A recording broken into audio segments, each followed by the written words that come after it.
The endeavor upon which Brett Weinstein embarks with his Rescue the Republic initiative is both bold and fraught with the weight of history.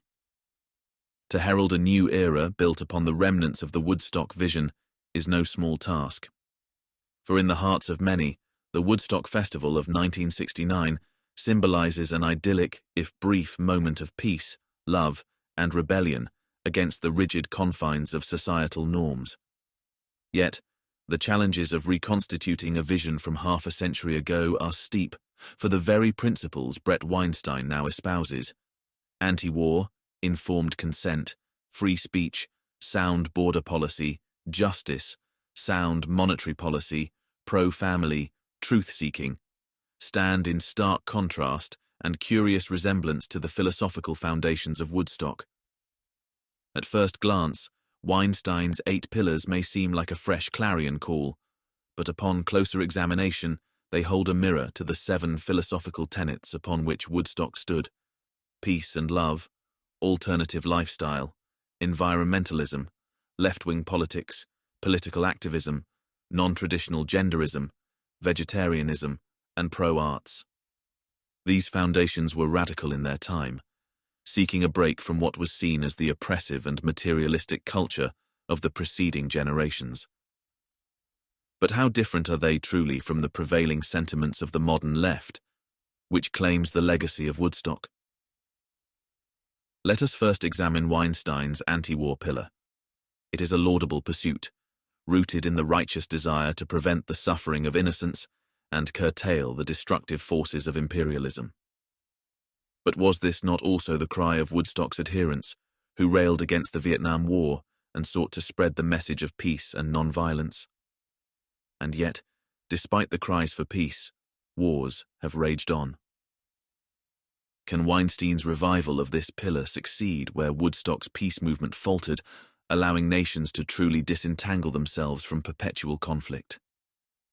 Weinstein's commitment to informed consent speaks to a modern era of medical and bodily autonomy, harking to the principles of personal freedom. Yet, one cannot ignore that the alternative lifestyle, so celebrated at Woodstock, was itself a proclamation of personal autonomy. The right to live outside traditional societal expectations, whether in matters of sexuality, gender, or community living, was fiercely defended.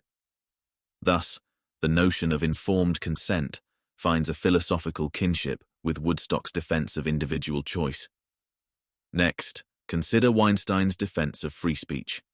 Here, too, there is an odd symmetry with Woodstock's embrace of political activism and the vigorous debates that emerged from its stage.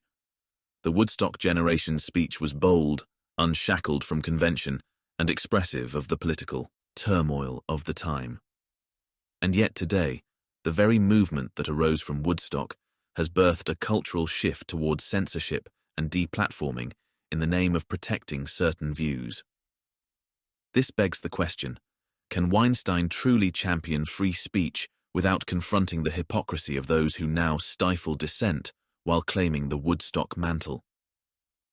Weinstein's call for a sound border policy diverges most clearly from Woodstock's ideal of a borderless world, a utopian vision where nations dissolve and humanity unites as one. Yet, while the notion of open borders carries an air of compassion, it has led to complex societal challenges, from strained resources to clashes of cultural identity. Can Weinstein's more measured approach to borders provide the balance between security and humanitarianism that has eluded both the idealists of Woodstock and the modern left? In terms of justice, Weinstein's pillar and Woodstock's commitment to left-wing politics share common ground, yet differ in their execution. Woodstock's politics were heavily invested in equality and fairness, but in practice the march toward justice has too often resulted in an imbalance of power, with the political apparatus becoming a leviathan that feeds itself rather than serving the people. Weinstein's vision of justice, rooted in fairness under the law and a restoration of civil liberties, may offer a path toward righting the wrongs that political activism, unchecked by prudence, has exacerbated. Weinstein's sound monetary policy is another critical divergence from Woodstock's environmentalism and pro-arts advocacy. Woodstock's attendees championed a world of minimalism, free from the excesses of capitalism, where art and nature thrived without the corrosive influence of money. But this too has led to unforeseen consequences, as the modern era's pursuit of environmental and artistic ideals has been marred by fiscal irresponsibility, bloated government spending, and the devaluation of currency. Weinstein's insistence on sound monetary policy seeks to correct this imbalance, but can it do so without compromising the artistic and environmental aspirations that were at Woodstock's heart? Finally, Weinstein's pro-family pillar stands as a rebuttal to Woodstock's embrace of non-traditional genderism and the rejection of conventional family structures. While Woodstock celebrated the fluidity of identity and relationships, Weinstein's vision for a pro-family society speaks to the importance of stability, community, and the raising of future generations. The question here is whether these two visions can coexist, or whether they are destined to remain in conflict as competing ideals of individual freedom and societal stability. As we stand upon the precipice of Weinstein's Rescue the Republic effort, one must question, how can this new vision differ from the Woodstock ideals that have, in many ways, come to define the present left? The echoes of the past are strong, and the utopian promises of peace, love, and freedom have long since given way to bureaucratic overreach, economic instability, and societal fragmentation. Yet perhaps the greatest challenge is not the similarity of the pillars, but the divergence in execution.